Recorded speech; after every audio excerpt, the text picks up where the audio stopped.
So to the body, there's no such thing as sickness. There's only the detoxification of toxins, right? And so what we say when you're sick is don't suppress your symptoms. It's the worst thing you can do, which is all that Western medicine has taught us to do for most of our lives. Take these drugs to mute those symptoms. The body's being dumb and stupid, and it shouldn't be doing this, so I'm gonna put a chemical into it that forces it to shut up and stop.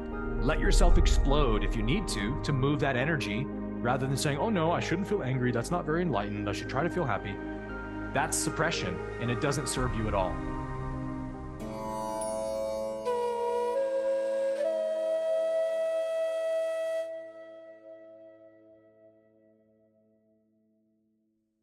First question is from Kathy. A year ago, I was doing a candida cleanse, and about 2 months into the cleanse, I started having excruciating energy throughout my body like electricity. I started having panic attacks. It was constant. I couldn't do much more than sit in my chair. I had what seemed like electric jolts, which would wake me up all night. I couldn't leave my house. It lasted 4 months. I'm about to start the Ascension Protocol part of the course, and I am a little hesitant that it will happen again. I will do it anyway, but I'm wondering if you can give any advice since I have had this very difficult experience. Wow, what a great explanation, Kathy, of what a true die-off can be like. This is what I, cautiously warn people about as they go into their Kundalini awakening, is don't be in a huge rush to activate your Kundalini, because you may be in for more than you bargained for, right? You don't really know everything that's hiding in the deep subconscious, in the lower 3 chakras. And so it's better to approach it gradually and set the foundation first with lots of practice on inner purification, which is the 3 beliefs practice. We balance those 3 lower chakras by eradicating all belief in lack, the attachment to outcomes or external things, and then personal doership or control over life.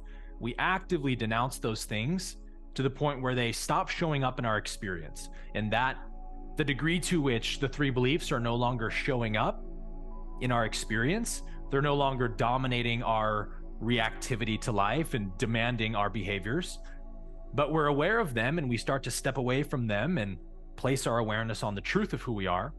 That's the degree to which the lower 3 chakras are balanced.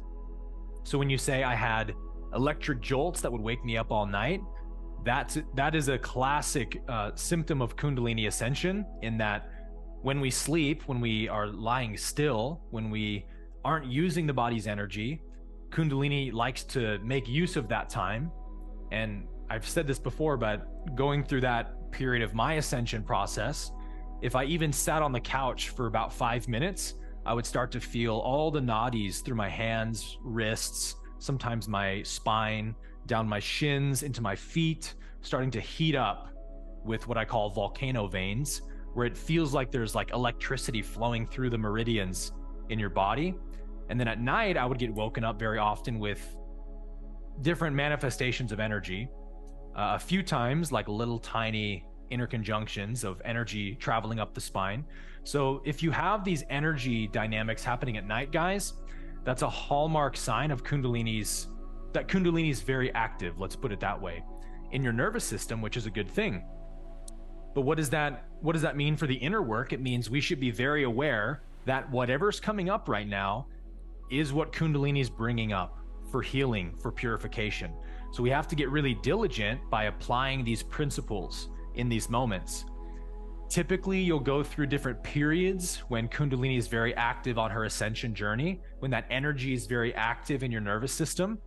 You may have a whole week of like absolute ecstatic bliss at all times. You just walk outside and start to tear up at the beauty of nature.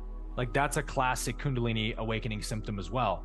But it can also go on the negative end of things. When she's purifying negative energy, you can all of a sudden just wake up and feel horribly depressed for apparently no reason. And this is kind of what I think you're describing here in feeling panic attacks. The panic attack is actually panic being healed out of your nervous system, out of your energy body. So there's really no such thing as a panic attack in that sense. There's only panic being healed, right? But if you don't approach that energy correctly through the disciplines of the personality, then you will sort of try to stuff it back down and avoid it and suppress it, which increases it over time in intensity. But just like every physical manifestation of sickness, whether it's sweating, rashes, a fever, vomiting, diarrhea, these are all ways that the physical body is releasing toxins from the body. So to the body, there's no such thing as sickness. There's only the detoxification of toxins, right? It works the exact same way in our energy body. The energy body doesn't know, I am depressed or I am panicked. The energy body just knows the purification of panic or depression. It's always coming up to be released, right? Just like every symptom of sickness is the body releasing toxins. And so what we say when you're sick is don't suppress your symptoms.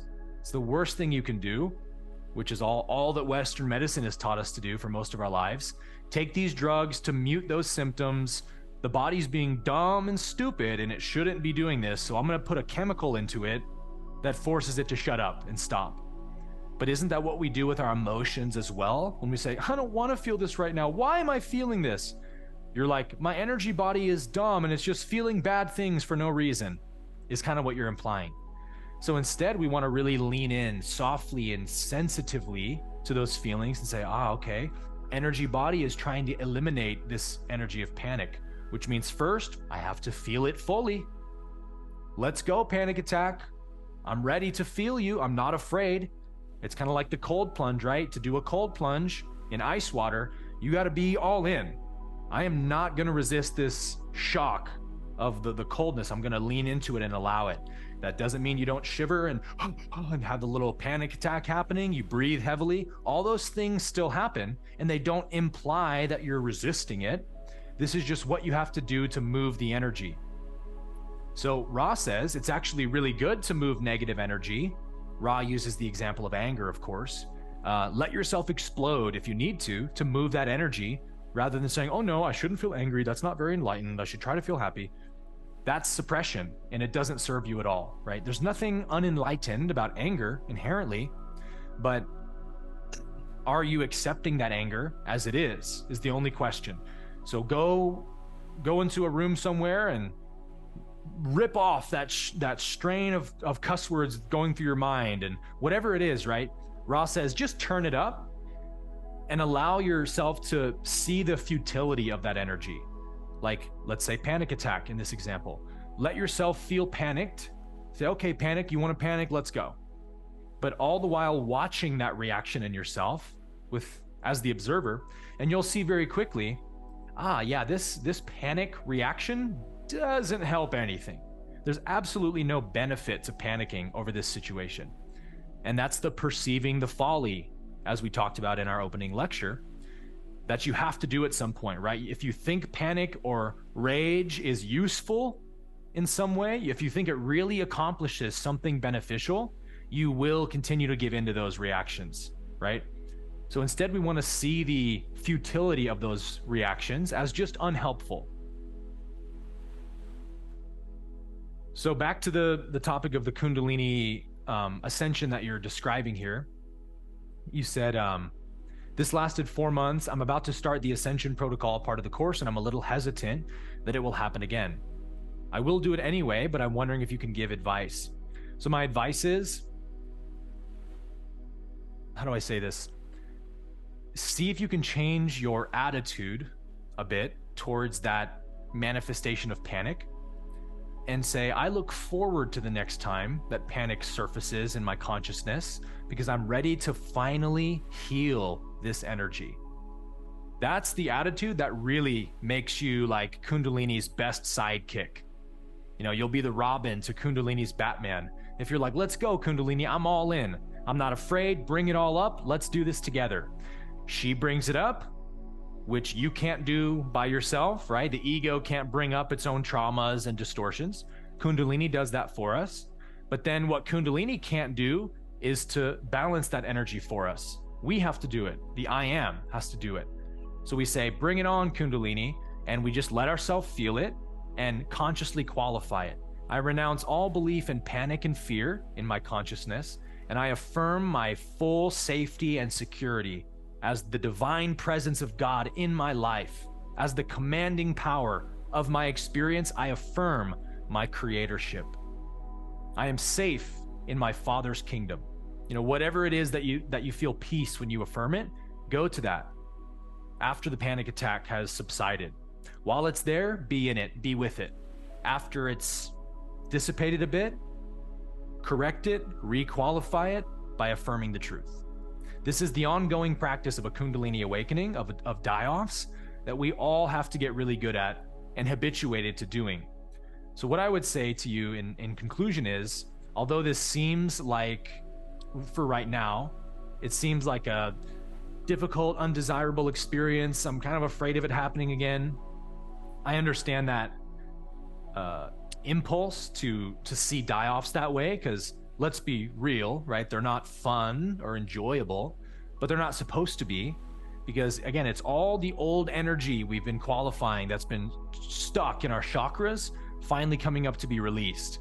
So what you can do is you can know that everything I heal expands my state of being even more. If I can allow this panic attack to happen right now with full acceptance and forgiveness of it, I'm releasing all that energy so that the next time it happens, it'll be much less intense, right? Every victory we gain, you guys, in the spirit realm, let's say, is eternal, right? Every victory is an eternal victory. We never lose progress we've already gained. We never go backwards. So if you can do it now, like, this is the hardest time it will ever be to sit with my panic or sit with my depression. Because if I actually do it with love and acceptance, the next time this feeling surfaces, it's a little bit less intense because I revoked some of my energy from it last time. And so it may continue to manifest for some time, but we watch the graph just keep declining over time. And then eventually, it's absolutely no problem for us to have a little feeling of panic because we're so used to it, we're so familiar with it, we've so mastered it that we just immediately welcome it with love, and then it depolarizes it even more. This is the way self-mastery starts to flower in us, is that kind of like the picture of Jesus walking on water. To everyone else watching Jesus walk on water, it was this miracle of incredible power. But you know for sure that in Jesus's awareness, he wasn't feeling like, oh, I'm so powerful that I'm walking on water, right? To him, it was effortless, of like, there is no water. Everything's the same to me. Everything is the divine energy moving everywhere. So for Jesus, it was normal, it was easy, it was effortless. And that's how self-correction becomes, is that the more we do it, the more dominion we have over that ability, meaning the less we fear manifestations of ego, and actually the more we look forward to them. We gain the experience that every victory is an eternal victory, and so I can't wait to purify more energy today. That's the attitude we develop as we just diligently practice this. So if it feels difficult in the beginning, that's absolutely normal. But expect for it to change, for you to enjoy and to look forward to these die-offs as they happen. Hey everyone, thank you for watching today's video. I hope that you were truly blessed by it. And I wanted to let you know that I'm really excited to now be partnering with an amazing conscious supplement company called ORGANIFI. A lot of you know that I'm also passionate about holistic health and nutrition, and ORGANIFI has been a staple in my daily health routine for a very long time. They make the most delicious, organic, and high-quality superfood products that I've ever come across. And as you know, a healthy body is a great benefit for spiritual growth, because the health of your body directly translates to the health of your mind. Everything is connected. So feeding your body with high vibrational superfoods straight from the earth is one of the best ways to create that environment for a healthy mind. But getting all the superfoods that your body needs in one day can admittedly be a little bit tough. And that is where ORGANIFI can add a ton of value to your life. I personally start every day off with green, which is ORGANIFI's really delicious blend of 11 superfoods like ashwagandha, chlorella, and moringa. And then in the middle of the day, I'll usually have a scoop of red, which is a delicious energy blend full of 13 adaptogens and antioxidants from berries to recharge your mind and body with a delicious blend of organic superfoods.